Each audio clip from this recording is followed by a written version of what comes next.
we're going through that door, or we're sliding down that rope, or we're blowing this, or we're diving in here, or flying in there, or whatever, and this is it. It doesn't matter how many of us come out.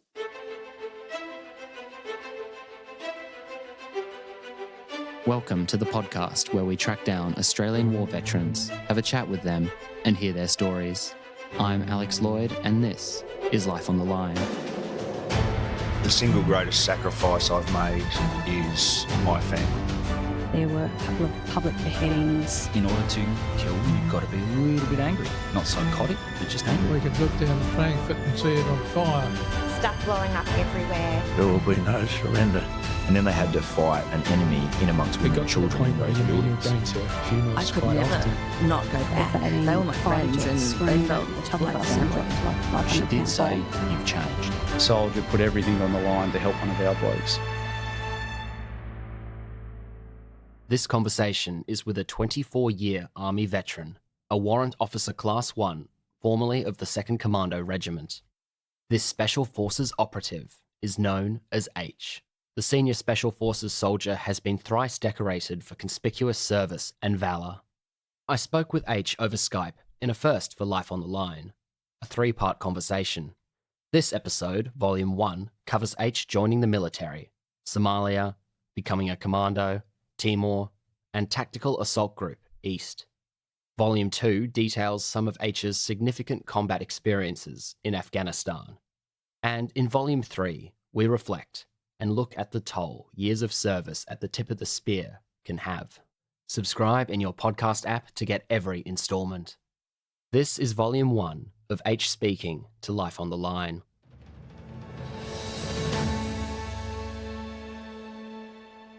H, welcome to Life on the Line. G'day, Alex. Good to be here. H, let's go right back to the start. Where did you grow up? My grandparents at the time had on my mother's side, had a dairy farm. So I spent the first few years of my younger life in and around there, and particularly on and off the farm as far as I can remember. When I was quite young, as in 5, 6, 7, somewhere around there, my parents separated, which I don't remember has been a good time in my life. And shortly thereafter went to Gladstone in Queensland for a little while, and then subsequently Bundaberg with my mother, and then in later years my stepfather.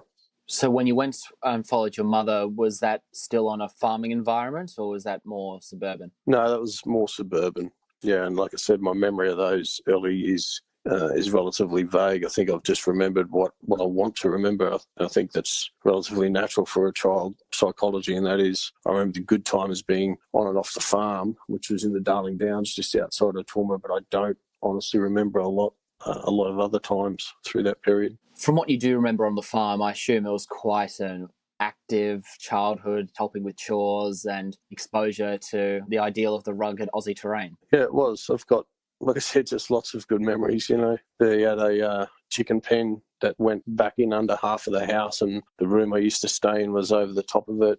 It's just little things as, a young fella, I'd go out on the veranda there and was fascinated by, the chickens, moving around in and out. Grandmother and grandfather, for different reasons, were both quite full of life, big characters, and also relatively firm people in regards to, rules and whatnot around the place. But yeah, I have lots of good memories of that time. So H, what's your earliest memory of anything military? That might be an Anzac Day or reading a history book or meeting a veteran. I wouldn't be able to put a time frame on it. I can recall a few things though. For whatever reason, because there was no one, my grandfather served for a brief time on my father's side. However, there's no one else in the military or anyone really in my life that had military experience or history.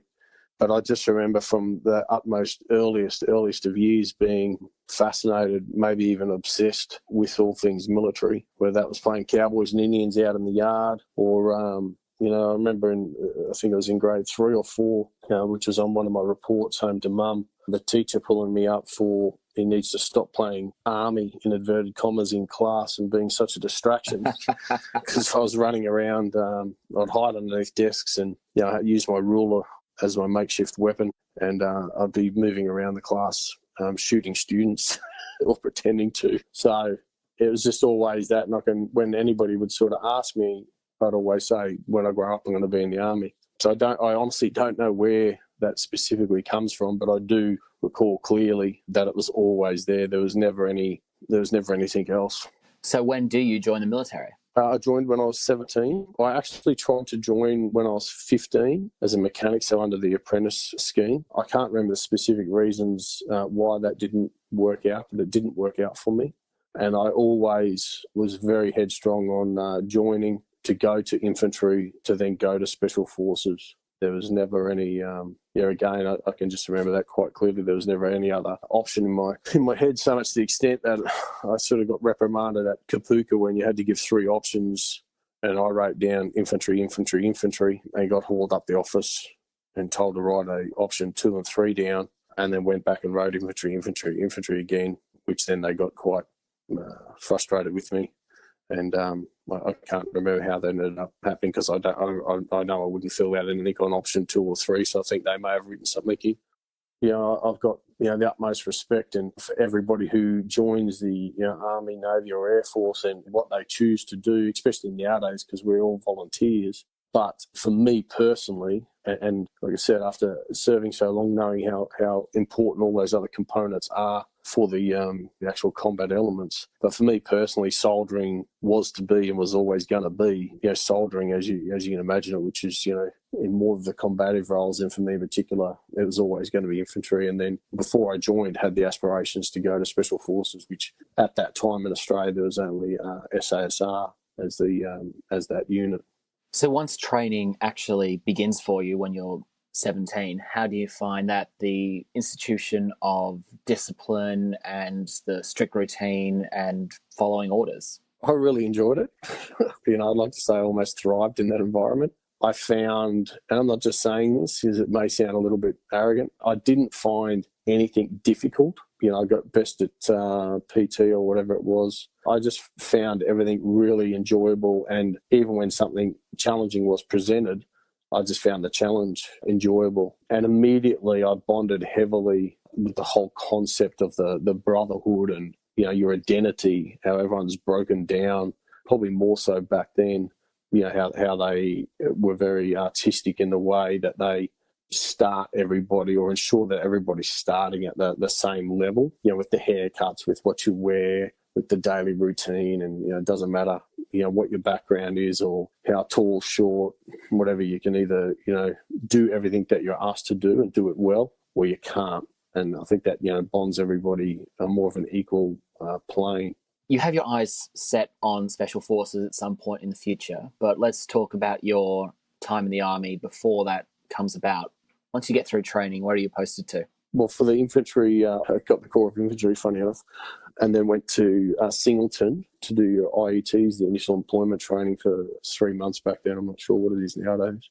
And then whilst I was there, I had 2 really good section commanders, both from the recon sniper platoons of 2-4 RAR, as it was then. And I would ask them after I got there a month or so, and you felt a little bit more comfortable to ask questions to the instructors in spare time. And I wanted to get a feel of where the best place was to go. It seemed unanimously that it was to go to Townsville, to what was called then the ODF, the Operational Deployment Force, which was combined of 2-4 RAR and 1 RAR. After the 3 months, I was lucky enough to get assigned to 1 RAR, posted to 1 RAR, I should say. I got posted to that unit and moved up to Townsville. And how did you acclimatise to Townsville? Yeah, it was definitely hot. I'd never been that far north before, but I remember settling in relatively quickly and really enjoying that life. I guess you take a step back. It's like when you leave your recruit training, you think you're at this level, and then you go to IET training at Singleton, and then you see guys there that are week 10 or whatever it is. So you keep stepping yourself back at the realisation of where you are. So when I arrived at 1 RAR, you're pretty sort of, you're young, you're keen, you really want to get amongst it, and then you get there and you're... It's like you've just left primary school at the top year group and then you've come into a high school and then you're at the bottom of the pile looking up at the guys in their final year and they're towering. Yeah, essentially, yeah, that's a great example or great parallel. there was just soldiers there that had been there 2 or 3 years. When I look back now, I go, well, that's not long. But when you first arrive there, you sort of don't know anything, and you only know what you've been taught in basic training. Well, once you get to, every battalion, every platoon, etc., has all their own, their little characteristics and the way that they do it and their SOPs and this and that, and then your section commander wants something done this way. So you relearn everything. You're not relearning everything. Everything that you've learned gets tweaked and I guess then enhanced, and then you're learning more and you're doing it the way that they want to do it. No, I really enjoyed the early days of soldering. We used to go to Tully a lot, which was at the time had numerous Vietnam vets still occupying senior instructor positions there. And I was very, very interested with the Vietnam War, being sort of the only war that I grew up through, as in that was closer to home, for want of a better term. So, I really, really enjoyed it. So what time period are we talking in here where you're posted to 1 hour? I got up to 1 hour at the end of 1990. So we've seen this long peace come to an end, and we're having deployments to Rwanda, Somalia, and that kind of thing. And Australia's finding itself embroiled more in international operations. So I can imagine you're looking at that, and as you're still a young soldier learning the ropes, that you're starting to see there's going to be opportunity for you to test those skills. Yeah. When I look back at timing, I don't so much believe in luck, but to use that word, you'd say, well, I was lucky in regards to the timing. There's a lot of guys might have been in 1 hour for, several years or longer. And about when I arrived in a year or so later, might have put in their discharge or whatever. And then it just seems, looking back at it now, it's kind of like next minute, but it was really a full 2 years later. I was in Alpha Company and we were up in some jungle near Townsville. We were what's called the online company, so we were on the shortest notice to move, and we'd been assigned to maintain that through that Christmas period of 92, 93. And we're up in the jungle training, and we got the message on the radio that everyone's to report back to X location, whatever it was. So we spent the next couple of hours getting back there, and the OC was there, the officer commanding Alpha Company, and huddled us all in and said, we've been given deployment orders to go to Somalia. And we were kind of like, well, this is another one of these call-out jokes, or this is this. Like, it was quite unbelievable when I look back at it that was going to happen. And furthermore, when I look back, think of, what a large or what a major political decision that was, because we hadn't deployed a battalion-sized unit since Vietnam. We hadn't really done a lot. And then to go to somewhere like Somalia, as in not a regional area or anything, it was just quite profound, I guess, at the political decision to do that, as happy as I was to go. And then everything spun up from that point forward, and we deployed in, I think it was Christmas Eve or something. It was a bizarre time. We got on a boat. We went over with the Royal Australian Navy and the company, plus all its attachments and detachments on the naval asset, across to the Horn of Africa via Diego Garcia to get some supplies and fuel and running repairs, etc., to arrive there early mid-January somewhere. It might be hard for some people to fathom, but, as a young soldier, joining the army, especially to go to infantry, you have this, desire to want to go and not necessarily a fight, but you want that operational deployment. You want to be tested. I'm sure you've heard, and some people have, recalled in other podcasts, similar statements that it's like training for, if you're in a football team and you're training all the time, but you never get to play a game. So, the people who don't get to have those deployments, irrespective of what their core is, that tests or puts them in an operational setting of what they've actually trained and joined to do, they get very, disheartened, and it kind of grinds at them. I've had that happen with friends because they've just never done it. Absolutely. And the sporting analogy is one I hear a lot. Plenty of variations on that. That's like someone who goes through 8 years of training to be a doctor, and then they never get to treat a patient, and yet they want to be actively helping people in a first-hand experience rather than behind the scenes. You are training to serve the country, and you've got the skill set. Naturally, you want to test it. And you're getting to do that through, it would have been the US-led Operation Restore Hope in a United Task Force. Yeah, that's correct. And the Australian terminology is we still name all our own operations as Operation Solace. Just before we left, I got nominated to do the recon course, an extremely sought-after course to get on in the unit. It's seen as the cream of the unit to get into a reconnaissance platoon or sniper platoon, or back then it was amalgamated being recon sniper platoon. So I just finished that about a month or so prior to us going up in the jungle. So I felt my skills and knowledge, as a soldier were getting quite refined. And I learned a lot off that course with some, really, really good patrol commanders, getting in just sort of the finer detail of, soldering and just starting to hone skills. So it all just happened, what I describe it, the perfect timing. And we had David Hurley as the commanding officer, and was a great commanding officer. So, it was just all the moons aligned, I guess. Well, I'm just looking at some basic statistics and facts on the 1 hour deployment there, and you undertook as a battalion approximately 1,100 foot patrols, ensuring the safe delivery of over 8,000 tons of humanitarian relief supplies and seizing of hundreds and hundreds of weapons. So there's a lot going on here. It's a significant first operational deployment for us. Can you talk me through some of your personal experiences on the ground? Yeah, look, Alpha Company, was not involved in any of the more significant contacts that the unit was involved in. As far as combat goes, it wasn't more so like that. There was a lot more protection details. There was a lot of aggressive patrolling, I will say. The enemy was not a formed, known or organised or smart identity. They were more the higher end of criminal element, I guess you describe them as, and were all about their own gain and sort of didn't have much of a plan, even though we saw later in that very year how organised they could be here in reference to the infamous movie Black Hawk Down in Mogadishu. But for us, there was a few little skirmishes would be more how I describe them.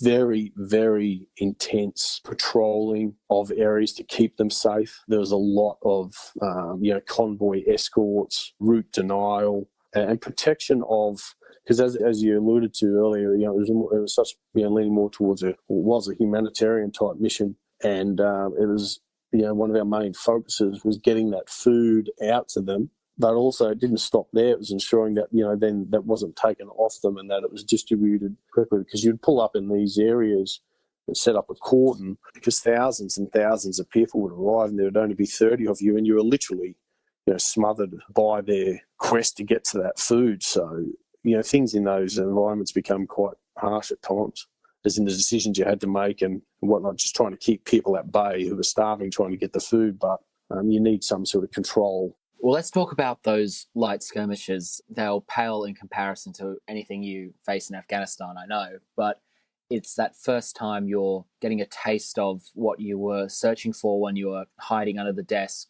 using your ruler to slaughter your classmates.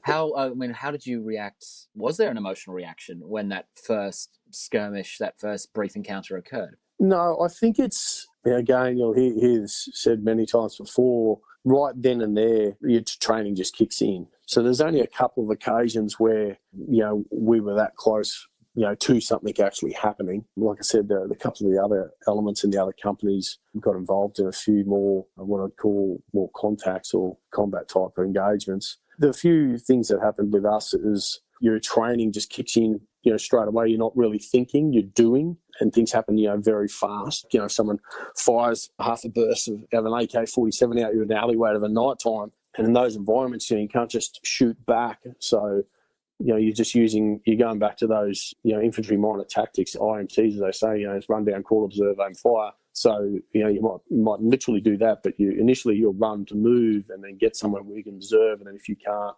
fire because there's nothing to shoot at and there's so many people moving around, alleys and inside buildings and whatnot.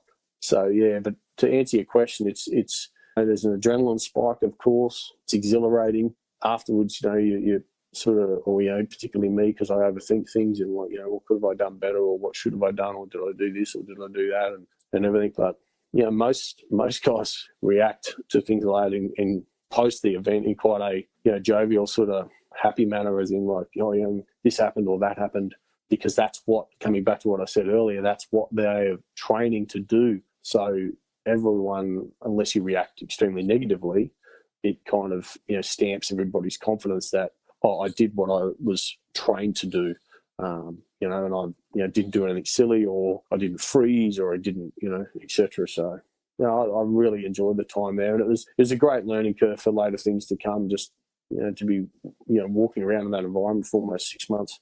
Well, like you say, you have that learning curve, then you come back to Australia. After having that taste, is that when you refocus your ambition on Special Forces? Yeah. When I got back, I was promoted to Lance Corporal by the CO. And it's quite funny because about 15 years later, I was at the War Memorial. We bumped into each other a few times. And I just said, "G'day, sir." And like I said, we're at the in the toilet of all places. Anyway, I said, "G'day, sir." And I said this to him a couple of times over the years. I said, "You promoted me to Lance Corp in 1 hour." And you said, "You've got great expectations of me."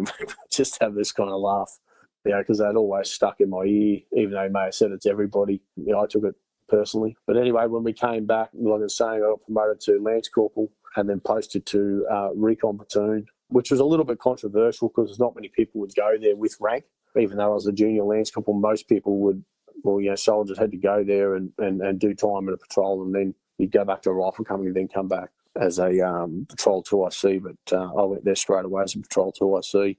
So I really had to work hard to get that respect and everything of all the other men that were in Recon Platoon and had been there for a year or two, and obviously they'd just come back from Somalia serving in that platoon, even though there was a bit of a change around. But I spent the next year and a half, 2 years or so there, which I found, really, really rewarding, as a soldier.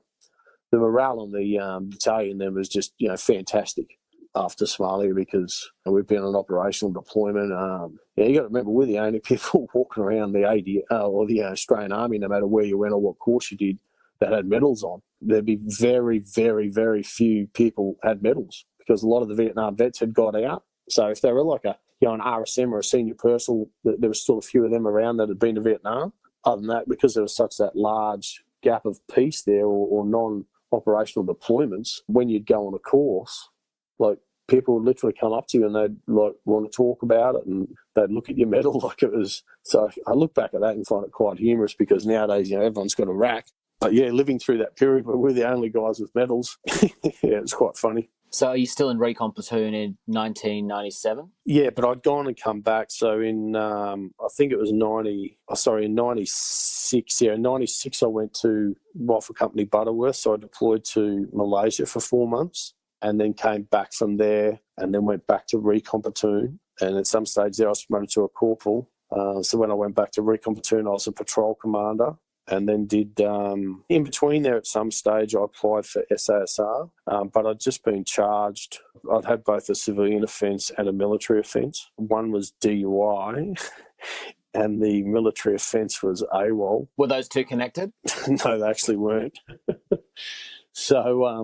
So back then you used to sit before a board. So I passed all the initial things, and then when it came to the board, they were, just asked me some questions and whatnot. They said, "Look, we'd prefer you to try again another 12 or 24 months when, you haven't got these disciplinary issues," which, I accepted as, that was fair enough. And then in the meantime, a mate of mine called me and sort of tipped me off that they were about to raise the Commando unit, which I sort of didn't believe initially, but then, as we call it, the furfies, the digger intel, started to spread around. Basically, I changed my course of action to go to try the Commando selection course. And it was more so, when I look back, it was more, I think I just saw more adventure opportunity. It was a whole new startup. I was like, it just excited me a little bit more. You're not senior enough to be defining it, but if you're as a team leader, you can try and help shape the culture of it and define what the unit evolves into being. So the fact is a big unknown. I can see the excitement in that. Yeah, and that was kind of, the rumours getting around that, this could turn into this and that, and they'd have a bit more of a different role. And so I can't really put my finger on a single, point that made me make that decision. Then it was a numerous things, and I was just like, you know what, I'm gonna do this selection course. And as most would know, the startup with people who were there and why were there was all a little bit bumpy, and there's some skepticism and criticism about earlier selection processes. I won't go into those. Nevertheless, anyone would agree that the first actual selection course was that one of 98, as it was referred to, course that was run by a absolutely amazing soldier, amazing officer, the late Hans Fleer. He steered that course as the SI. When I look back at it, it was a very, very well run, very, very hard, there's no doubt about it, selection course. We've had a combination of senior people from the 1 Commando Regiment and senior people from SASR working on that course to start getting the real core product, which would be the start of Commando Evolution, or the full-time Commando Evolution. Yeah, I've heard great things about Hans Fleer from Bram Connolly previously. Just to provide, some context on this, because the only full-time Special Forces regiment active before that point, as you mentioned, was the SAS. 1st Commando Regiment was a dedicated reservist unit training at Special Forces capacity, but with the caveat that that's, on a certain number of weekends and Tuesday nights. So for RAR, activating this bracket commando element was this exciting opportunity we discussed, and you get to be there in that initial selection process right at the start. Well, you wouldn't really have got to test your skills in that force, though, until Timor. So before I ask you about Timor, can you talk me through once you get through that selection process and the reinforcement cycle, what the atmosphere is like at 4RAR? I mean, you're still finding your feet, you're still shaping the culture of this unit. What are those early formative years like? Yeah, look, to be honest, in one word, I'd say it was bumpy. They were still navigating through some rough seas for many reasons as to, where was this going to go. They were getting there was still a lot of skepticism around, and elements that weren't confident, other elements that this is going to be disbanded soon, all the way through to senior leadership in the ADF. It just wasn't 100% as it should have been. The whole concept, supported and trusted, the journey or path that was about to be undertaken, wasn't as it should be, as in regards to trust and whatnot, and faith that the leadership that it was given, that everything will work out, and etc. So, I'd describe it as bumpy. There were people there, got no issue in saying that shouldn't have been there. There's other people there that may have got there, through dubious means or measures. And then we had elements from SASR put into the unit, some which were excellent operators, and others, which again is relatively well known, were sent across there more as a penance. So for those first few years, that's how it was. And it took us those first couple of years, another couple of selection courses, to really get that pedigree of soldier in there who wanted to be there, constant refinement of the reinforcement cycle, the gradual through many demonstrations and some good leadership. Because there was always a lot of smoothing had to be occurred with Perth in more of an informal way, because I think, almost straight away there were people in the command that were kind of nervous about it all, because there was always just, the one dog on the block. You put another dog on the block, and if they're dogs, which we were, then dogs are going to fight. It's kind of natural. There's going to be some pissing on trees. Talking on your specific place on this bumpy road, talking typically of the SAS, for example, if you go in there, pass selection, begin the reinforcement cycle, you relinquish all rank, you all go down to the base level of being a trooper. Because you guys are forming a new unit from scratch, though, do you retain your rank as corporal and placed as a team leader or section leader? Yeah, so the first couple of selection courses, it was case by case is the term. On our selection course, there was numerous corporals and lance corporals and privates, and probably a couple of sergeants. So at the completion of the training, we were brought down in front of the SI, in front of Hans Fleer, and you were told, your options, and that is you can come to the unit at this rank, or you can do this, or we're not going to accept you, you can reapply next year, or don't apply again, or whatever. And I was accepted with rank, and that was another very controversial thing at the time. But when I look back upon it, and not defending it because of that happened to me, but if you're going to raise something, it's got to have a start point. You can't have a perfect solution at the start of anything. You can't get experience without a job. You can't get a job without experience. So they needed some people to keep their rank, so they were just scrutinised as to who they would be, because you needed to have rank. It's how the army works, as we all know. Fortunate or unfortunate, because it did put a lot of pressure on me, in the next few years, because you had to step up really quickly. Within a few years, you were doing supervisor courses and whatnot. So where other people, for example, if you're a team leader or a patrol commander in Perth, we may have several or 10 years experience in that environment. I had, the several years experience in infantry and as a recon patrol commander. And that's kind of how when I look back how it worked out. Almost all the recon patrol commanders kept their rank, and I think most of the other people were asked to relinquish rank. So, there's some parallels there that were drawn. Let's jump to Timor. When did you head over there? June, July 2001, because we were there when 9/11 happened. I want to come back to your memory of 9/11, but first talk me through what operations you were undertaking in Timor, some of the experiences you had there. East Timor had been spearheaded by the regular battalions, as in they'd already been there on and off for whatever it was, well over a year probably.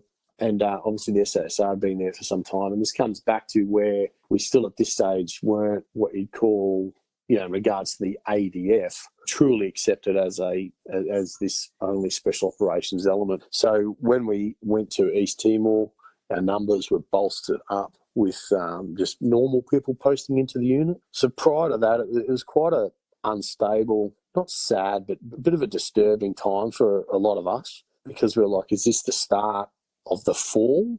Probably one thing that was reassuring is we had a absolutely brilliant commander who later went on to be the Commander of Special Operations Australia, being Jeff Singleman. So that helped a lot. In fact, that helped a tremendous amount, I believe, because he's very, very smart and strategic thinker. So it just didn't allow those distractions to get in our way. So, coming back on it. So that's kind of leading into the deployment, that injection of all these other people that weren't qualified. So there was a lot of us, them going on in the unit. I was in Bravo Company, known as Old School Bravo, because we were the first company raised.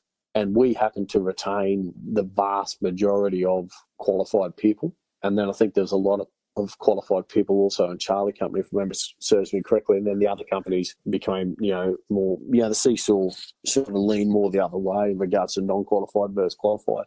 Even though the job role function over there was primarily the same as the other infantry battalions, coming back onto the strategy of the CO, it was to show the Defence Force, the senior leadership group, that we could do more with the same because of the skills that were embodied through the unit with a lot of the persons already. But that was the road that we pushed down, or more forged through. And I think that was relatively successful, because we did come out of East Timor, with good kudos and reasonable accolades across the wider defence for our job there. Without comparing ourselves to the other battalions, but ultimately that was what was happening.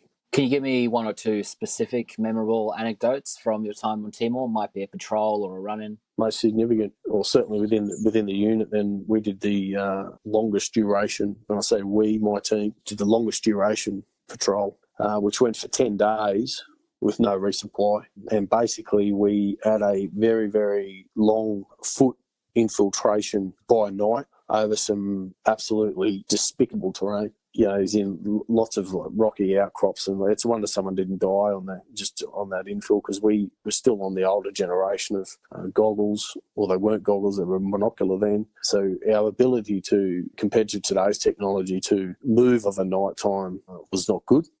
I had one non-qualified person in my team, a young fella called Westy, who, very unfortunate for him, he was a good little soldier, but he was a very young soldier. And compared to the rest of us, who were relatively sort of stereotyped, Westy was a pale white. He weighed about 40 kilo with his body armour on. Not quite as beefy as you then.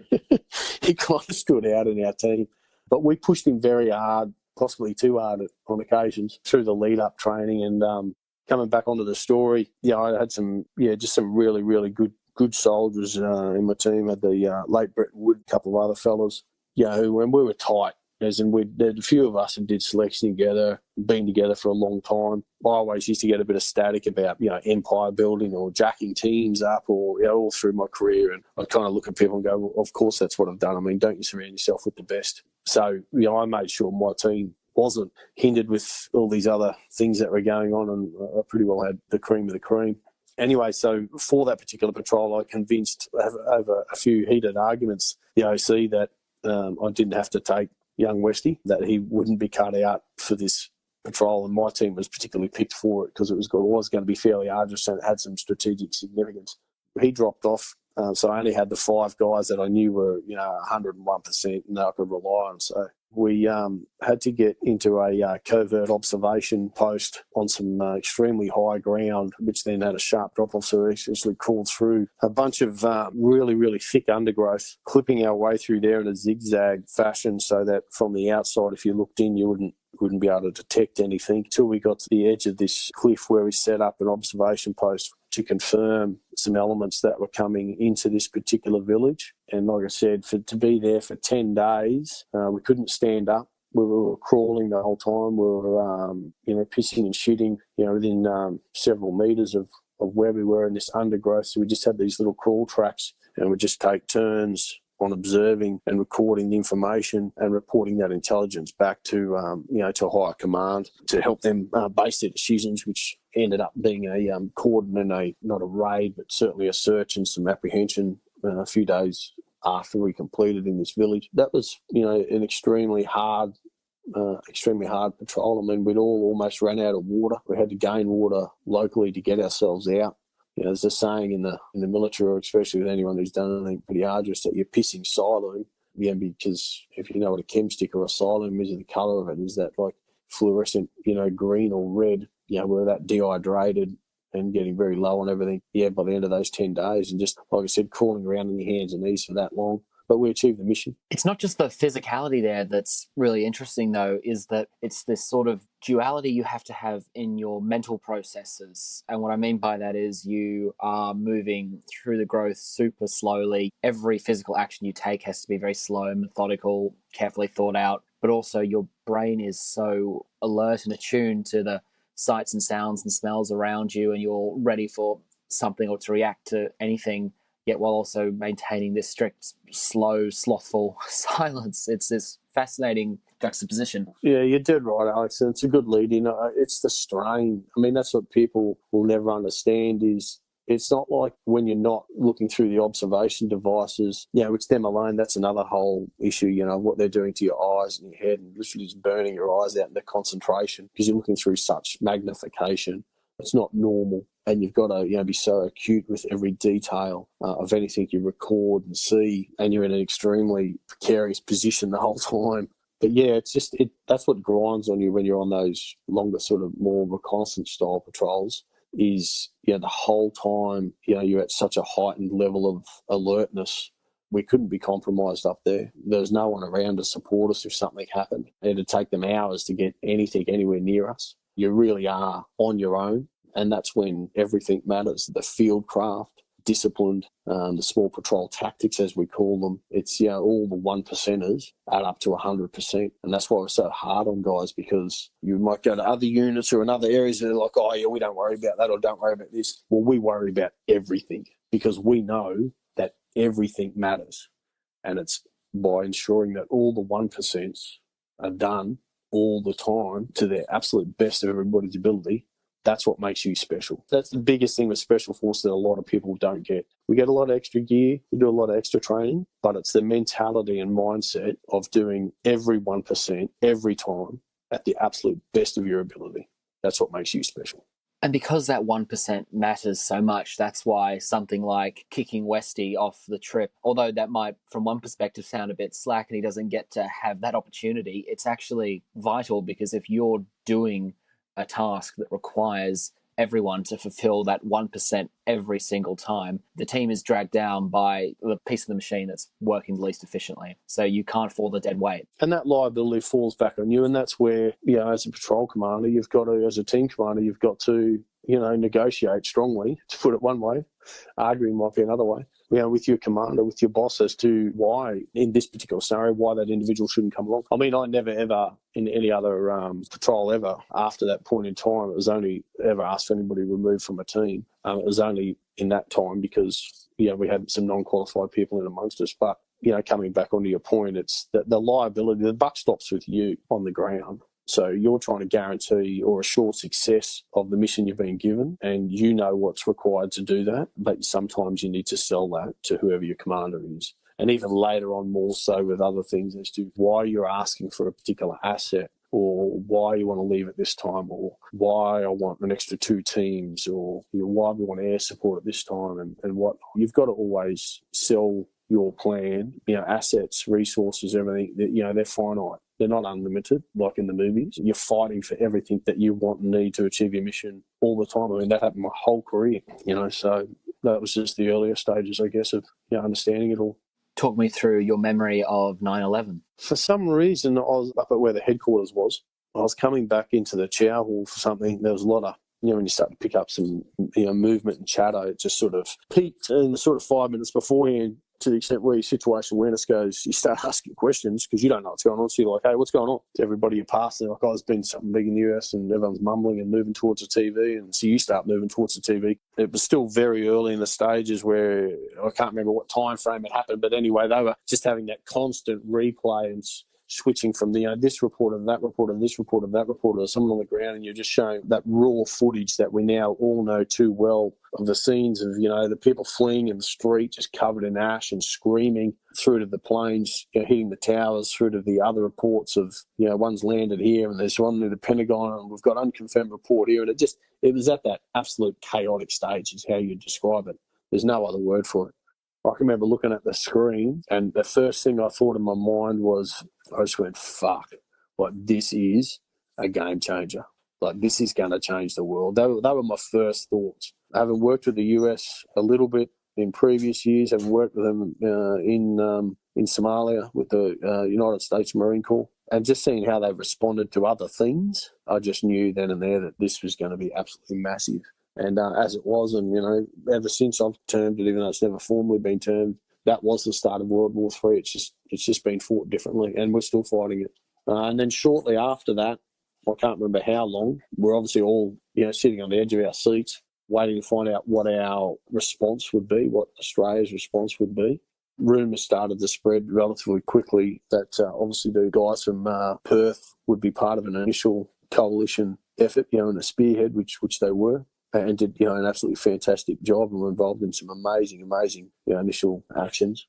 I can't remember how long after it was, whether it was a week or 2 weeks. It wasn't that long. I can't remember who called me in, but they said they're going to get together a group of individuals from what was then 4-hour Commando to go to Perth to undergo a suite of training to raise, because one of the initial government decisions, which happened by my memory relatively quickly, considering the decision it was. It was a huge decision. But they made that decision and it came out that they would raise a second counter-terrorism unit, which was then referred to as TAG East, the Tactical Assault Group East. Before, Perth had a tag, and it was then referred to as TAG West. And they made that strategic security decision that having a single domestic counter-terrorism unit in Perth on the western seaboard was, it wasn't smart, being that it for reactionary purposes in regards to time, that it wasn't a smart place to have it sitting all the way over there isolated when you consider, the national assets, the population density of the eastern seaboard, et cetera, et cetera. So 35 of us went to Perth, and I was part of that 35. A few other people you've interviewed, you mentioned Bram before, he came across, and, several other guys, I won't go into all the names. 35 of us went to Perth to undergo what I'd call now a pre-selection course for the counter-terrorism course and capability. We were drilled pretty hard over there, which I embraced, and again, it was just another challenge. It was like I'd done all the training I'd done in Sydney up to date. Now I was going to be there, and they said we'll be gone. We didn't know how long we'd be gone for. They said we'd be gone for several months. And to skip back a little bit, I came home from East Timor, I think just before, after a 6-month deployment, came home just before Christmas, I think it was. And then we flew to Perth on the 1st of January in 2002. So there was no, things, that's where you knew things were serious, and we weren't given any considerable leave or anything after a 6-month deployment. So basically came home, spent a few days at home, and then went to Perth for 6 months. But anyway, coming back on the training, so we went through all their counter-terrorism CT suite of courses. There was 35 of us that initially went over. Don't quote me, I think there was about 17 or something. I was 14 or 17 numbers float around the head that finished that training. So the initial selection within the selection on that training was quite harsh. The guys from Perth had a mission, which I respect, and I'm sure I can imagine how they were worded up as like, we need to make sure we're getting the absolute best guys out of 4-hour Commando to do this training, because they are going to spearhead this capability over there. So that's how that worked. After we had that first group, we went on and did a heap of other training, and then they brought the next group over, and then we would help with that training. So that enhanced our exposure and experience. It was a very concentrated period of training. So even though, because people from Perth afterwards were like, I've been on a team 2 or 3 years. In that 6 months, we did definitely over a year's worth of work, and the amount of exposure. We worked, very long hours. We had, more or less no budget, no resource confinement, no anything. We had and did whatever we needed to do to raise the capability. And then at the end of that 6 month, the TAG East, as it was known then, albeit very small and junior, we did a series of tests, which they call the CT Olympics. Counterterrorism Olympics. Yeah, okay, that's different. Go on. That's what that's what they're called. We did the CT Olympics over in Perth, which is like a validation exercise. We didn't have all of the capabilities assigned to TAG West then. So, we were allowed to do these type of assaults and those type of assaults with these amount of resources, et cetera, et cetera. And it wasn't until many years later we got into a lot more of the advanced stuff and the niche capabilities. Did you win a gold medal? Well, I was assigned as first commando of the Emergency Action Force, as it's called. So I did the orders and everything for those CT Olympics. To say there was some pressure and stress on me does absolutely no justice whatsoever. If I stuffed up anything on that particular day or night, we probably would have got Rolex, anywhere from 3 to 6 months of standing up the capability. But I had some fantastic mentors from Perth and some of our own people from Sydney that entrusted me with my capabilities to pull it off. And basically, that's what happened. Before you continue with the chronology of the capability enhancement, I'm wondering in your internal mindset here, because at this point, I think it'll be the second contingent of the SAS that's over in the Middle East doing stuff for the Americans. So you've got your brothers and your rival Special Forces unit, if you like, over there testing their skills in an even more higher tempo setting. Are you sort of looking at that, wondering when do you get a piece of that action, or are they just keeping you so busy, so slagged, and you don't have time to think about it? I definitely had time to think about it. So both. I was very, very busy for those 6 months. There was, like I said, but I've already said there was a tremendous amount of pressure on me to perform the job role function I've been put into, not just very well, but to surpass that, to ensure that I had everyone's confidence that we could do it. All right, H. Well, you get through the CT Olympics and you keep ramping up the capability of TAG East, and one of the notable things TAG East contributed towards was the 2006 Commonwealth Games. Were you involved in that yourself? Yeah, heavily. Obviously, we knew from when the announcement occurred that Melbourne was awarded the Commonwealth Games, straight away we knew how significant this was. I had a little bit of involvement, only on the peripherals of when it was 3 Squadron, I believe, at the time, because I had some good mates in 3 Squadron who had the lead for the Sydney Olympics in 2000, and they were obviously based on our same base there at Holsworthy. Now, considering what I saw here and the exposure and the training and everything, to put that into perspective, that was pre-9/11. So when it got announced that Melbourne had won the bid for the Commonwealth Games in 2006, this was our first significant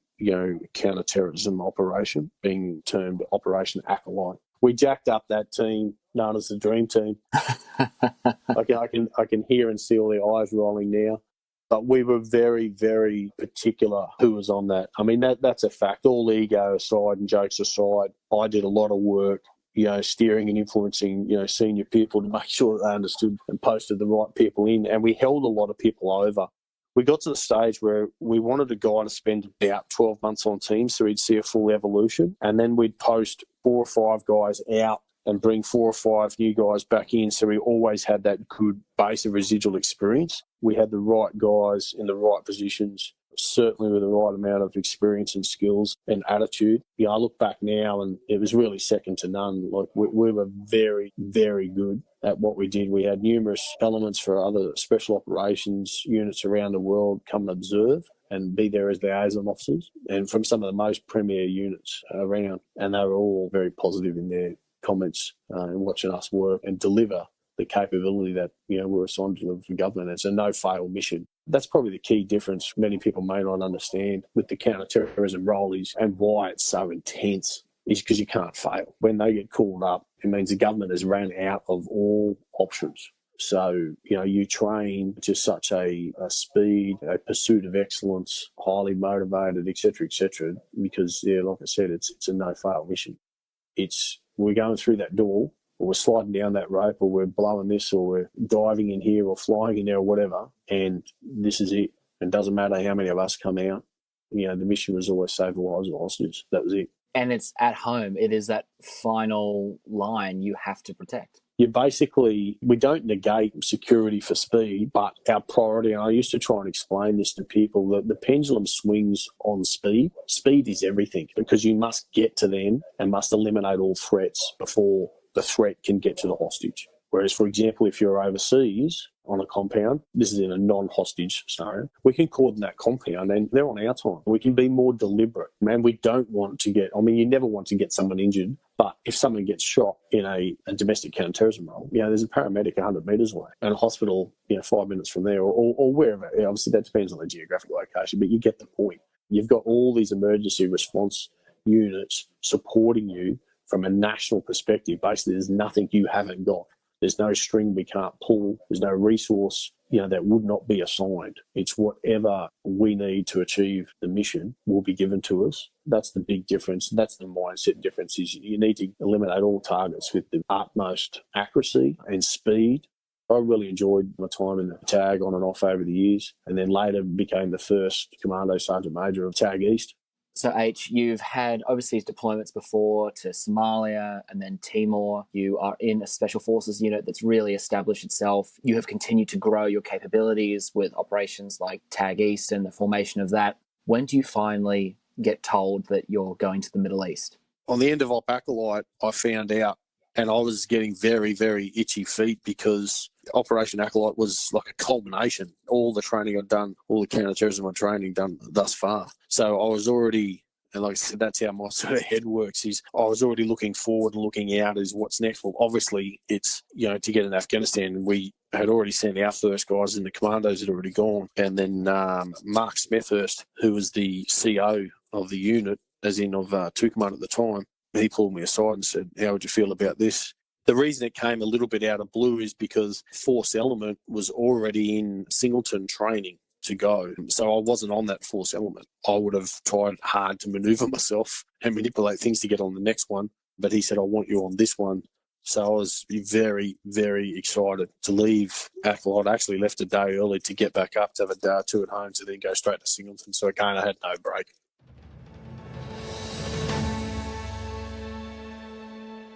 The biggest and best of H's story is still yet to be told. Here's a clip from the next episode. In short, we faced a phenomenal force, as in hundreds. None of us had a sniper rifle, but you'd say we were providing more sort of longer range surgical fire. Join us tomorrow for the continuation of H's story. Find us on Instagram and Facebook at Life on the Line Podcast and on Twitter at LOTL Pod. Our website is www.lifeonthelinepodcast.com. And our email is podcast@lifeonthelinepodcast.com. Life on the Line is brought to you by Thistle Productions. Artwork by Big Cat Design. Music by Dan Van Werkhoven. Thanks for listening, and lest we forget.